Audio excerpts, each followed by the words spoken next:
আমরা আশা করব আমাদের আজকের এই যে 24টি বিধানসভার অবজারভার ঘোষণা করেছি, তারা অত্যন্ত দায়িত্বের সাথে পার্টি সাংগঠনিক কাজকে এগিয়ে নিয়ে যেতে সহযোগিতা করবে এবং আগামী বিধানসভা নির্বাচনে অর্থাৎ 2026 বিধানসভা নির্বাচনে অবজারভারদের কার্যকারী ভূমিকায় আমাদের পার্টিকে ইলেকশন কন্টেস্ট করতে অনেক সহযোগিতা করবে। আরও পশ্চিমবাংলার মানুষদের জ্ঞাতার্থে জানিয়ে রাখি, আরও বেশ কিছু বিধানসভার আমাদের কাজ চলছে, সেখানে যথাসময়ে আমরা প্রয়োজনে তৃতীয় পর্বের আমরা অবজারভার হিসাবেও ঘোষণা দেব। পার্টির চেয়ারম্যান তথা আমাদের প্রিয় বিধায়ক, প্রিয় ছোট ভাইজান নওশাদ সিদ্দিকী আল কুরাইশি, উনি যে নামের তালিকা দ্বিতীয় পর্যায়ের অবজারভারদের পর্যবেক্ষকদের, বিধানসভা পিছু পর্যবেক্ষকদের যে তালিকা উনি ঘোষণা করলেন, সেই তালিকা অনুযায়ী আগামী সময়ে আমাদের যে সোশ্যাল সাইটগুলো রয়েছে, পার্টির পরিচালনায় বিভিন্ন সোশ্যাল সাইটগুলো রয়েছে, সেখানে সেগুলোকে প্রকাশ করা হবে ফোন নাম্বার সহ। অবজারভারদের প্রথম পর্যায়ের মতোই, প্রথম পর্যায়েও যেভাবে আমাদের সোশ্যাল সাইটগুলোতে অবজারভারদের নাম এবং ফোন নাম্বার প্রকাশ করা হয়েছিল, ঠিক একইভাবে এই দ্বিতীয় পর্যায়ে ভাইজান যা ঘোষণা দিলেন, সেই সমস্ত অবজারভারদের নাম এবং ফোন নাম্বার ওই প্রকাশ করা হবে আমাদের সোশ্যাল সাইটগুলোতে। মানুষের কাছে আমাদের অনুরোধ, আমাদের অফিসে প্রচুর ফোন আসে, আমি তাদেরকে বলবো যে অবজারভারদের নাম এবং ফোন নাম্বার সোশ্যাল সাইটগুলোতে প্রকাশ করা হলে আপনারা সরাসরি তাদের সঙ্গে যোগাযোগ করুন, কথা বলুন, পার্টিকে এগিয়ে নিয়ে যেতে এবং আইএসএফের যে ঝান্ডা, সেই ঝান্ডাকে ঊর্ধ্বে তুলে ধরতে আপনারা দলে দলে আইএসএফে যোগ দিন এবং আইএসএফের যে আন্দোলন, সেই আন্দোলনকে শক্তিশালী ও মজবুত করে গড়ে তুলুন। পূর্ব ঘোষণা অনুযায়ী ইন্ডিয়ান সেকুলার ফ্রন্টের দ্বিতীয় পর্বের বিধানসভা ভিত্তিক পর্যবেক্ষকদের তালিকা আজকে আমরা ঘোষণা করছি। আজকে আমরা আমাদের পার্টির পক্ষ থেকে দ্বিতীয় পর্বের যে তালিকা ঘোষণা করছি, উত্তরবঙ্গ থেকে দক্ষিণবঙ্গের বেশ কিছু সিটের নাম এবং তার পর্যবেক্ষকদের নাম ঘোষণা করছি।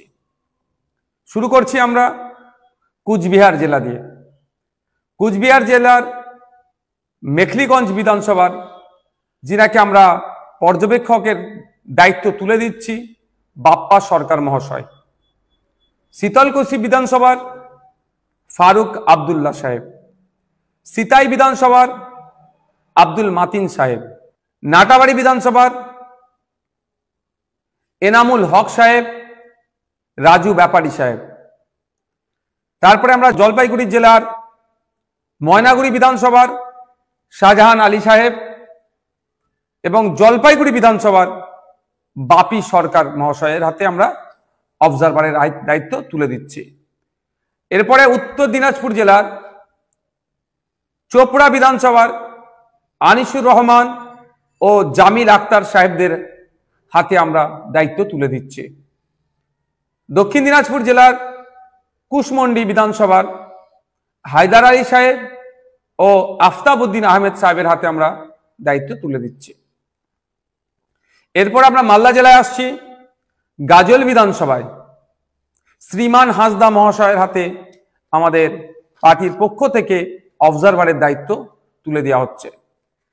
মুর্শিদাবাদ জেলায় শামশেরগঞ্জ বিধানসভায় ইসলাম শেখ ও মইদুল ইসলাম, রঘুনাথগঞ্জ বিধানসভায় রবিউল শেখ, সাবিনা খাতুন, নদিয়া জেলার কালীগঞ্জ বিধানসভায় আব্বাস মন্ডল, উত্তর চব্বিশ পরগনার রাজারহাট নিউটাউন বিধানসভায় প্রিয়াঙ্কা বর্মন, বসিরহাট দক্ষিণ বিধানসভায় রজব আলী মোল্লা, কুতুবুদ্দিন মন্ডল। দক্ষিণ চব্বিশ পরগনা জেলায় বারাইপুর পশ্চিম বিধানসভার অবজারভার হিসাবে রবিউল দেওয়ান ও অনির্বাণ তোলাপাত্র, সাতগাছিয়া বিধানসভার জন্য আশিস শেখ, বিষ্ণুপুর বিধানসভার জন্য শরীফুল ইসলাম মোল্লা সাদ্দাম নামে যিনি পরিচিত।